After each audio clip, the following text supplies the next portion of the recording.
হরে কৃষ্ণ। সম্রাট কুলশেখরের প্রার্থনা মুকুন্দমালা স্তোত্র শ্রবণ করুন। হে আমার প্রভু মুকুন্দ, আমি যেন আপনাকে শ্রীবল্লভ, বরদ, দয়াপর, ভক্তপ্রিয়, ভবলুণ্ঠন কবিদ, নাথ, জগন্নিবাস এবং নাগসায়ন ইত্যাদি নামে সম্বোধন করে প্রতিনিয়ত আপনার নামোচ্চারণ করতে পারি। দেবকী নন্দন নামে খ্যাত সেই ভগবানের জয় হোক, বিষ্ণু বংশের উজ্জ্বল প্রদীপ শ্রীকৃষ্ণের জয় হোক, নবঘন শ্যাম বর্ণ কোমলাঙ্গ বিশিষ্ট ভগবানের জয় হোক, ভোগার অপসারণকারী মুকুন্দের জয় হোক। হে ভগবান মুকুন্দ, অবনত মস্তকে আপনাকে সশ্রদ্ধ প্রণাম জানিয়ে আমার একটি সুনির্দিষ্ট বাসনা পূর্ণ করতে আপনাকে অনুরোধ জানাচ্ছি। আপনার কৃপায় আমি যেন আমার প্রতিটি ভবিষ্যৎ জন্মে সর্বদা আপনাকে স্মরণ করতে পারি এবং কখনো আপনার পাদপদ্ম বিস্মিত না হয়ে যাই। হে ভগবান শ্রীহরি, জড়বদ্ধ দশার দ্বন্দ্বভাব থেকে রক্ষা পেতে বা কুম্ভীপাকরূপ ভয়ঙ্কর নরক যন্ত্রণা থেকে বাঁচার জন্য আমি আপনার পাদপদ্মে প্রার্থনা করছি না। স্বর্গোদ্যানের কোমল ত্বক বিশিষ্টা সুন্দরী রমণীদের উপভোগ করাও আমার উদ্দেশ্য নয়। আপনার পাদপদ্মে আমার একমাত্র প্রার্থনা হচ্ছে আমি যেন জন্ম জন্মান্তরে আমার হৃদয়ের অন্তঃস্থলে কেবল আপনাকেই স্মরণ করতে পারি। হে ভগবান, ধর্মের প্রতি আমার কোনো আসক্তি নেই, ধন সঞ্চয় অথবা ইন্দ্রিয় উপভোগের প্রতিও নেই। আমার পূর্বকর্ম অনুসারে যা কিছু ঘটা অনিবার্য সেগুলি ঘটুক, কিন্তু একটি পরম কাম্য বস্তু আমি অবশ্যই কামনা করব, যা হচ্ছে জন্ম জন্মান্তরে আমি যেন আপনার চরণ যুগলে প্রেমময়ী সেবা সম্পাদন করে যেতে পারি। হে মুকুন্দ, হে নরকাসুর নিধনকারী, আমি আপনাকে দেবলোকে, মনুষ্যলোকে অথবা নরকে আপনার যেখানে ইচ্ছা সেখানে আমাকে স্থান দিতে পারেন। আমার একমাত্র প্রার্থনা হচ্ছে শরৎকালের প্রস্ফুটিত পদ্মের থেকেও সুন্দর আপনার পাদপদ্ম যুগল যেন মৃত্যুকালে আমি স্মরণ করতে পারি। আমি সর্বদা ভগবান শ্রীহরির চিন্তা করি, যার মুখমণ্ডল মৃদুমন্দ হাস্যে উদ্ভাসিত। তিনি নন্দগোপের নন্দন হলেও তিনিই হচ্ছেন নারদাদি মহর্ষিগণ পূজিত পরম সত্য। মরুভূমির ন্যায় বদ্ধদশা আমাকে সর্বশান্ত করেছে। ভগবান শ্রীহরির অফুরন্ত তেজবাড়ি সমন্বিত মুক্ত সরোবরে আবগাহন করে আজ আমি আমার সমস্ত ক্লেশকে পরিত্যাগ করব। সরোবর মধ্যস্থ পদ্ম সকল হচ্ছে তার কর এবং চরণ, আর সেখানকার মাছগুলি হচ্ছে তার উজ্জ্বল চক্ষুদয়। সেই সরোবরের জল সমস্ত ক্লেশ বিদূরিত করে, আর সেই জল ভগবানের বাহুদয় দ্বারা ক্ষুব্ধ হয়ে তরঙ্গের সৃষ্টি করে। তার স্রোত হচ্ছে অতল প্রবাহী। হে মন, শঙ্খ চক্রধারী কমল নয়ন মূঢ় অসুরের বিনাশকারী চিন্তা করার মাধ্যমে আনন্দ লাভ করা থেকে কখনো বিরত হবে না। বস্তু ভগবান শ্রীহরির দিব্য চরণদ্বয়ে ধ্যান করে যে পরমানন্দ পাওয়া যায়, তাছাড়া আমি আর কিছুই জানি না। হে মূর্খ মন, যমরাজ কর্তৃক আরোপিত দীর্ঘায়িত যাতনার ভয়ে উদ্বিগ্ন হওয়া থেকে বিরত হও। তোমার অর্জিত পাপের প্রতিক্রিয়ারূপী শত্রুপুরী তোমাকে কিভাবে স্পর্শ করবে? সর্বোপরি তোমার প্রভু কি লক্ষ্মীপতি পরমেশ্বর নন? সমস্ত প্রকার জড়তা পরিত্যাগ করে ভগবান নারায়ণের চিন্তায় মনোনিবেশ করো। তিনি ভক্তিযোগের মাধ্যমে অত্যন্ত সুলভ, তিনি সারা বিশ্বের বিড়ম্বনা দূর করতে সক্ষম। তিনি তার নিজের দাসের জন্য কি না বা করতে পারেন? জন্মমৃত্যুর বিশাল সাগরে মানুষ জড়দ্বন্দ্বের চরে দাঁড়িত। ইন্দ্রতৃপ্তির বিষম জলধিতে পতিত জীবেদের উদ্ধারের কোনো নৌকাই নেই। স্ত্রী পুত্র কন্যাদের রক্ষা করার প্রয়োজনে তারা ভীষণভাবে ক্লিষ্ট। ভগবান শ্রী বিষ্ণুরূপ নৌকায় কেবল তাদেরকে রক্ষা করতে পারে। এমন দুস্তর এবং অগাধ ভবসমুদ্র আমি কিভাবে উত্তীর্ণ হব চিন্তা করে উদ্বেগে বিভ্রান্ত হবে না। তোমাকে রক্ষা করতে অসক্ষম ভক্তি, তুমি যদি তাকে নরকান্ত পদ্মনারায়ণ ভগবানের নিকট অর্পণ করো, তবে নিঃসন্দেহে তিনি তোমাকে ভবসমুদ্র থেকে উত্তীর্ণ করবেন। হে ত্রিভুবনেশ্বর, আমরা বিশাল ভবসমুদ্রে হাবুডুবু খাচ্ছি। এই সাগরটি জড় আকাঙ্ক্ষার জলে পূর্ণ। তাতে রয়েছে কাম বাসনারূপ বায়ুর দ্বারা উত্থিত অসংখ্য মায়ার তরঙ্গ। তাতে রয়েছে পত্নীগণের সৃষ্ট ঘূর্ণাবর্ত এবং আমাদের পুত্র ও ভ্রাতারূপী বড় বড় কুমির আর সমুদ্র দানবের দল। হে বড়দাতা, অনুগ্রহপূর্বক আমাকে আপনার পাদপদ্মরূপ ভক্তি নৌকায় একটি স্থান প্রদান করুন। হে শ্রীহরি, আমি আপনার দাস। আমরা যখনই আমাদের রক্ষকের দর্শন লাভ করব, তখন সমগ্র বিশ্ব একটি ধূলিকণার মতো দেখাবে। সমগ্র সমুদ্র জল কেবল কয়েকটি বিন্দু বলে মনে হবে। সমগ্র অগ্নি দহন নেহাতি একটি স্ফুলিঙ্গের মতো বলে মনে হবে। সমগ্র বায়ু কেবল এক নিঃশ্বাসের মতো এবং সমগ্র মহাকাশ কেবলই একটি ছিদ্র সম প্রতিভাত হবে। ভগবান রুদ্র এবং পিতামহ ব্রহ্মা তখন নগণ্য হয়ে যাবেন, আর সমস্ত দেবগণ তখন কেবলই কীট সদৃশ প্রতিভাত হবে। বাস্তবে আমাদের ভগবানের চরণের একটি ধূলিকণায় এই সমস্ত কিছুকে জয় করতে যথেষ্ট। এই জগৎবাসী, জন্ম মৃত্যুরূপ ব্যাধির চিকিৎসা সম্বন্ধে শ্রবণ করো। সেটি হচ্ছে শ্রীকৃষ্ণের নাম। যাজ্ঞবল্ক্য এবং অন্যান্য মহাজ্ঞানী যোগীগণ কর্তৃক অনুমোদিত এই অসীম এবং চিরন্তর অন্তর্জ্যোতি হচ্ছে সর্বশ্রেষ্ঠ ঔষধ। কেননা তা পান করলে পূর্ণ এবং অন্তিম মুক্তি লাভ করা যায়, তাই কেবলই তা পান করো। এই মরণশীল জীব, তুমি দুর্ভাগ্যের তরঙ্গপূর্ণ সমুদ্রে নিমজ্জিত হয়েছ। কিভাবে তুমি পরম কল্যাণ লাভ করবে সে সম্বন্ধে আমি তোমাকে সংক্ষেপে বলছি, অনুগ্রহ করে শ্রবণ করো। জ্ঞানলাভের জন্য তোমার বিভিন্ন প্রচেষ্টা বাদ দাও আর তার পরিবর্তে ভগবানকে প্রণিপাত করে নিরন্তর তার নাম জপ করতে থাকো। ওম নমো নারায়ণায় মন্ত্র জপ করো। আমাদের প্রভু ভগবান শ্রীনারায়ণ যিনি নিজেই ত্রিভুবনকে শাসন করেন, ধ্যানের মাধ্যমে যার সেবা করা যায় এবং যিনি সানন্দে আমাদেরকে তার ধামে স্থান দিয়ে থাকেন, তিনি আমাদের সম্মুখে প্রকাশিত। তা সত্ত্বেও আমরা হয়তো কয়েকটি গ্রামের কোনো ক্ষুদ্র প্রভুর সেবা করতে চাই, যিনি নিচু মনোবৃত্তি হেতু কদাচিৎ কোনো উপহার প্রদান করতে পারেন। হায়, আমরা কত মূর্খ আর কতই না অপদার্থ! আমরা আপনার পাদপদ্মে ধ্যানামৃত প্রতিনিয়ত আস্বাদন করছি। আমাদের করযুগল অঞ্জলিবদ্ধ, আমাদের মস্তক প্রণত, আমাদের লোমকূপগুলিতে শিহরণ জাগছে, আমাদের কণ্ঠস্বর বাষ্প গদগদ হয়ে উঠছে এবং আমাদের নয়ন থেকে অশ্রু বিসর্জন হচ্ছে। হে অরবিন্দাক্ষ ভগবান, আপনি আমাদের পালন করুন। তার শ্রীপাদপদ্ম মহান যোগীদের বিকশিত হৃদয় পদ্মের কর্ণিকারূপ আবাসে সংস্থাপিত। তার বক্ষস্থলে শ্রীবস্ত্র চিহ্নযুক্ত কৌস্তভমণি শোভা পাচ্ছে এবং তার স্কন্ধে নানা প্রকার রত্নসমূহ এবং তার গলদেশ অম্লান শোভা সমন্বিত বনমালায় বেষ্টিত। শ্রীকৃষ্ণের মুখমণ্ডল মকরাকৃতি কর্ণকুণ্ডলাদি অলঙ্কারে তারা শোভিত। তার কর্ণযুগল অত্যন্ত সুন্দর, তার গণ্ডযুগল দীপ্যমান এবং তার হাসি সকলের মনোমুগ্ধকর। তার দর্শনে উৎসবের আনন্দ অনুভূত হয়। তার মুখমণ্ডল এবং শ্রীঅঙ্গ দর্শনে সকলেই পূর্ণরূপে তৃপ্ত হন, কিন্তু ভক্তরা চোখের পলক পড়ার নিবেশের জন্য তার দর্শন আনন্দ থেকে বঞ্চিত হওয়ার ফলে অত্যন্ত অসহিষ্ণু হয়ে স্রষ্টার প্রতি ক্রোধ প্রকাশ করেন। ভগবান শ্রীকৃষ্ণকে প্রণাম করার পরে ধূলিকণা যার মস্তক সে বর্ণ ধারণ করেছে, সেই মস্তকই সর্বশ্রেষ্ঠ। ভগবান শ্রীহরি দর্শন করার ফলে যার চক্ষু থেকে অন্ধকার পরিত্যক্ত হয়েছে, সে চক্ষুই পরম সুন্দর। যার বুদ্ধি ভগবান মাধবের প্রতি নিবিষ্ট হয়েছে, সেই বুদ্ধি চন্দ্রের শ্বেতকিরণ অথবা শঙ্খের সুব্রতার মতোই নিষ্কলুষ। যে জিহা নিরন্তর ভগবান শ্রীনারায়ণের গুণকীর্তন করে, সেই জিহা নিরন্তর অমৃত বর্ষণ করে। হে জিহা, তাই ভগবান কেশবের গুণকীর্তন করো। হে মন, মুরারির পূজা করো। হে করযুগল, শ্রীপতির সেবা করো। হে কর্ণদয়, ভগবান অচ্যুতের আখ্যান শ্রবণ করো। হে চক্ষুদয়, শ্রীকৃষ্ণের রূপ দর্শন করো। হে চরণদয়, হরি মন্দিরে গমন করো। হে নাসিকা, ভগবান মুকুন্দের চরণে অর্পিত তুলসীর ধ্যান গ্রহণ করো। হে মস্তক, ভগবান অদক্ষযোগে প্রণাম করো। ভগবান শ্রীনারায়ণের জয় হোক। তার পাদপদ্মের স্মরণ না করে শাস্ত্রাধ্যয়ন করা কেবল অরণ্যের রোদনের তুল্য। নিয়মিত রূপে বেদ বর্ণিত কঠোর তপস্যা করা কেবল শরীরের মেদ কমানোর মতো। অনুমোদিত পুণ্য কর্মাদি সম্পাদন করা হচ্ছে ভস্মের ঘি ঢালার মতো, এবং বিভিন্ন পবিত্র তীর্থে স্নান করা কেবল হস্তের স্নান ছাড়া আর কিছুই নয়। হে মদন, আমার মনস্থ তোমার নিবাস এখন ত্যাগ করো, কেননা সেটি এখন ভগবান মুকুন্দের পাদপদ্মের আলয়। মহাদেবের অগ্নিলোচনের প্রভাবে তুমি ইতিমধ্যে কৃশ হয়ে পড়েছ, তাহলে মুরারির চক্রের ক্ষমতা তুমি বিস্মিত হচ্ছ কেন? তোমার প্রভু এবং পালক পরমেশ্বর, যিনি নারায়ণ ও মাধব নামে খ্যাত এবং যিনি অনন্ত শয্যায় শয়ন করেন, তার চিন্তা করো। তিনি হচ্ছেন মা দেবকীর স্নেহের দুলাল, দেবগণের মধ্যে বীরপুরুষ, গাভীদের প্রভু। তিনি হস্তে শঙ্খ এবং সাঙ্গ নামক ধনুক ধারণ করেন।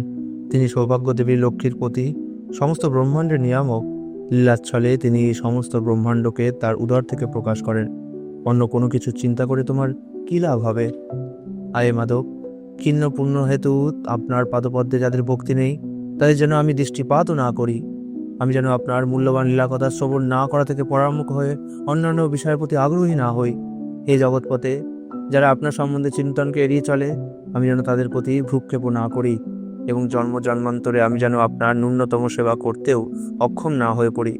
হে মধু কৈটবের শত্রু, হে জগন্নাথ, আপনি যদি আমাকে করুণাপূর্বক আপনার সেবকের সেবকের সেবকের সেবকের সেবকের সেবকের সেবক রূপেও গণ্য করেন, তবে আমার চির আকাঙ্ক্ষিত বাসনা পূর্ণ হবে এবং আমার জীবনও সার্থক হয়ে যাবে। হে জিহা, তোমার সম্মুখে আমি করজোড়ে দণ্ডায়মানের অনুরোধ করছি। তুমি ভগবান নারায়ণের নাম সমূহের উচ্চারণ করো। পরম সত্যের বর্ণনাত্মক নাম সমূহ এতই আনন্দদায়ক যে তা থেকে মনে হয় যেন ক্ষণে ক্ষণে মধু করিত হচ্ছে। প্রতি মুহূর্তে আমি নারায়ণের পাদপদ্মে প্রণতি জানাই। আমি নারায়ণের পূজা করি, নারায়ণের শুদ্ধ নাম জপ করি এবং আমি নারায়ণের অচ্যুত তত্ত্ব মনন করি। হে নাথ, হে বাসুদেব, হে জগৎপতে, হে দেবকীনন্দন কৃষ্ণ, হে ভক্তপ্রিয়, হে চক্রপাণী, হে শ্রীনাথ, হে পদ্মনাভ, অচ্যুত কৈটভারী, রাম, পদ্মাক্ষ, হরি, মুরারি, হে অনন্ত, বৈকুণ্ঠ, মুকুন্দ, কৃষ্ণ, গোবিন্দ, দামোদর, মাধব। সমস্ত লোক আপনাকে সম্বোধন করতে পারে, তা সত্ত্বেও তারা নীরব থাকে। দেখুন, এরা নিজেদের বিপর্যয় ডেকে আনতে কতই না আগ্রহী। গরুদেব ভগবত ভক্তদেরকে তার ডানার উপর উপবেশন করিয়ে নিয়ে যান, আর তার পৃষ্ঠে যিনি আরূঢ় তিনি হচ্ছেন রত্ন। তিনি হচ্ছেন ত্রিভুবন রক্ষক যদুমণি, তিনি হচ্ছেন চাতক নয়না গোপীদের আকর্ষণকারী মেঘ রত্ন, এবং তিনি হচ্ছেন সৌন্দর্য প্রদর্শন মণি। ভগবান শ্রীকৃষ্ণের মহিষীগণের মধ্যে রুক্মিণী দেবী হচ্ছেন রত্ন, এবং শ্রীমতী রুক্মিণী দেবী সুরজ স্তন্দয় রত্নাবরণ হচ্ছেন তিনি। সমস্ত দেবতাদের চূড়ামণি সেই গোপ শিরোমণি যেন আমাদের জন্য পরম করুণা মঞ্জুর করেন। হে জিহা, দয়া করে শ্রীকৃষ্ণ নাম সমন্বিত মন্ত্র তুমি নিরন্তর জপ করো। সমস্ত প্রকার শত্রু বিনাশ করার জন্য এটি একমাত্র পন্থা। উপনিষদের প্রতিটি শব্দের দ্বারা এই মন্ত্রই উপাসিত। এটি হচ্ছে সংসার উৎপাটন মন্ত্র। এই মন্ত্র সমস্ত অজ্ঞতার অন্ধকার বিদূরিত করে। এটি হচ্ছে অসীম ঐশ্বর্য প্রাপ্তি মন্ত্র। অবদুঃখরূপ বিষাক্ত সর্পের ধ্বংস নিরাময় করার জন্য এই মন্ত্র উদ্দিষ্ট, এবং এটি হচ্ছে ইহজগতে জন্ম সার্থক করার মন্ত্র। হে মন, অনুগ্রহ করে শ্রীকৃষ্ণের মহিমারূপ দিব্য সদী পান করো। বিভ্রান্তি উপশম করার জন্য এটি হচ্ছে অব্যর্থ ঔষধ। মুনিগণের মনকে ধ্যানে নিমগ্ন হতে প্রেরণাদায়ক, এবং তা প্রচণ্ড শক্তিশালী দৈত্যদেরও শান্তি বিধানকারী।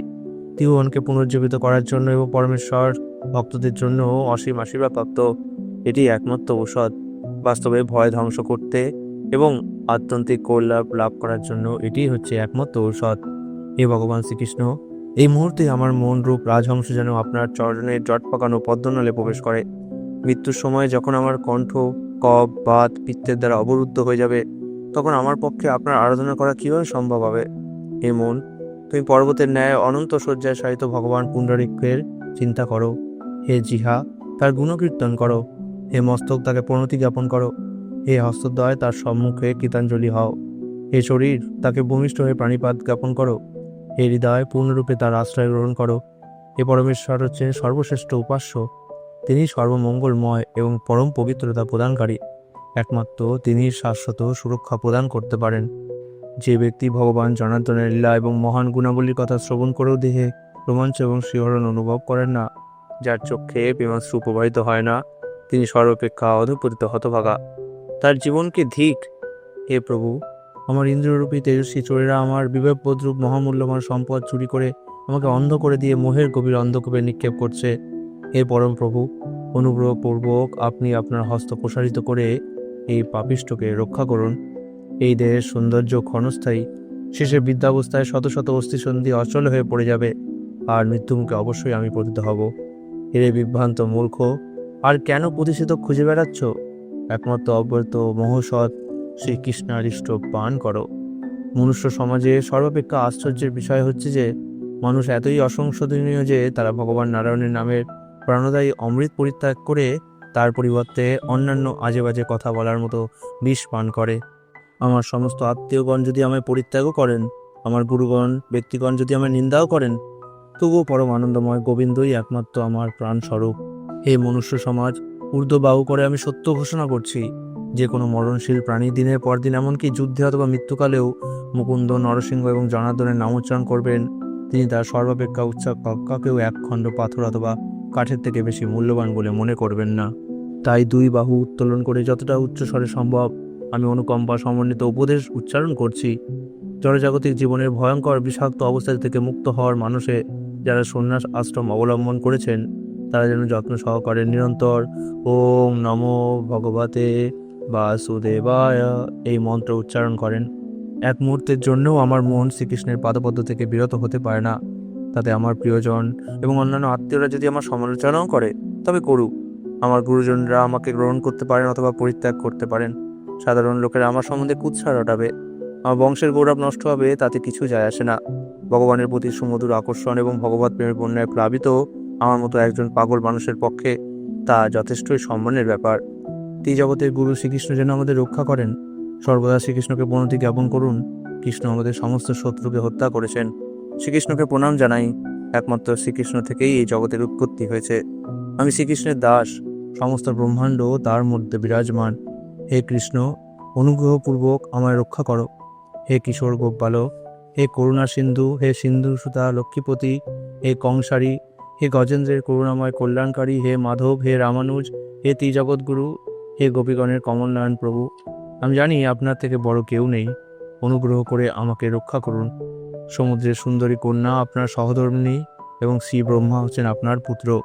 বেদসমূহ আপনার প্রশংসাকারী, দেবগণ আপনার সেবক সেবিকাবৃন্দ, এবং মুক্তি হচ্ছেন আপনার আশীর্বাদ, আর সমগ্র ব্রহ্মাণ্ড হচ্ছে আপনার জাদুশক্তির প্রদর্শন। শ্রীমতী দেবকী দেবী আপনার মাতা এবং ইন্দ্রপুত্র অর্জুন আপনার বন্ধু। এই সমস্ত কারণে আপনাকে ছাড়া কারো প্রতি আমার আর আগ্রহ নেই। স্বর্গলোকের জ্ঞানী অধিবাসীগণ জানেন যে পরমেশ্বরকে সাষ্টাঙ্গ প্রণিপাত করাই হচ্ছে মস্তকের সিদ্ধি, নিঃশ্বাসের সিদ্ধি হচ্ছে ভগবানের অর্চনা করা, তার দিব্য গুণাবলী মনন করাই হচ্ছে মনের সিদ্ধি, এবং বাক্যের সিদ্ধি হচ্ছে তার গুণ মহিমার কীর্তন করা। সব থেকে পাপী হলেও এমন কোন ব্যক্তি আছেন যিনি ভগবান নারায়ণের দিব্য নাম উচ্চস্বরে উচ্চারণ করেও তার বাঞ্ছিত পূরণে ব্যর্থ হয়েছেন? কিন্তু হায়, আমরা কখনো আমাদের বাক শক্তিকে সেইভাবে ব্যবহার করিনি, আর তাই আমাদেরকে গর্ভবাসের দুঃখ ভোগ করতে হয়েছে। যারা তাদের বুদ্ধিকে হৃৎপদ্মে অবস্থিত অসীম অব্যয় বিষ্ণুতে নিবিষ্ট করেন, তিনি তাদেরকে অভয় প্রদান করেন। যে সমস্ত ভক্ত তার ধ্যান করবেন, তারা বৈষ্ণবদের প্রাপ্য পরম সিদ্ধিপ্রাপ্ত হন। হে পরমেশ্বর, হে বিষ্ণু, আপনি হচ্ছেন পরম করুণাময়। তাই এখন আপনি এই অসহায় জীবের প্রতি আপনার অনুগ্রহ এবং করুণা প্রদর্শন করুন। হে প্রভু অনন্ত, ভবসাগরে নিমজ্জিত এই পাপীকে অনুগ্রহপূর্বক উদ্ধার করুন। হে ভগবান শ্রীহরি, আপনি হচ্ছেন পরম পুরুষোত্তম ভগবান। মধুর দেশ ভগবান মাধবকে প্রণাম জানাই। তার রূপ সুন্দর, তিনি অনন্ত শয্যায় শায়িত, যা ক্ষীর সমুদ্রের তরঙ্গ ঝর্ণার জল সিঞ্চনে চিহ্নিত হচ্ছে। কৃষ্ণ কৃষ্ণ শব্দ স্বয়ংই সমস্ত জীবের পাপ বিদরিত করার জন্য যথেষ্ট। কারণ যদি ভগবান মুকুন্দের প্রতি দিব্য আনন্দ সমন্বিত ভক্তি সম্পদ থেকে থাকে, তবে মুক্তি, জাগতিক প্রভাব, প্রতিপত্তি এবং সম্পদ রূপ উপহার তার করতলগত। সম্রাট কুলশেখর কর্তৃক রচিত এই গ্রন্থখানি ভগবান পদ্মনয়নের পাদপদ্মের একটি মৌমাছি। সম্রাটের দুজন প্রিয় বন্ধু হচ্ছেন ব্রাহ্মণ কুলোদ্ভূত বিশেষ পদ্মজয় যমজনাল, যারা হচ্ছেন কবি কুলশ্রেষ্ঠ এবং দক্ষ বিখ্যাত বৈদিক পণ্ডিত। তাই যারা মুকুন্দমালা পাঠ করবেন, তাদের মধ্যে পূর্ণ সুখকে না লাভ করবেন। যে দেহধারী জীব এই প্রার্থনা পাঠ করবেন, তার সমস্ত পাপ দূরীভূত হয়ে তিনি সরাসরি ভগবান বিষ্ণুর ধামে গমন করবেন। ইতি মুকুন্দমালা স্তোত্রের 53টি শ্লোক এখানেই সমাপ্ত হলো। হরে কৃষ্ণ।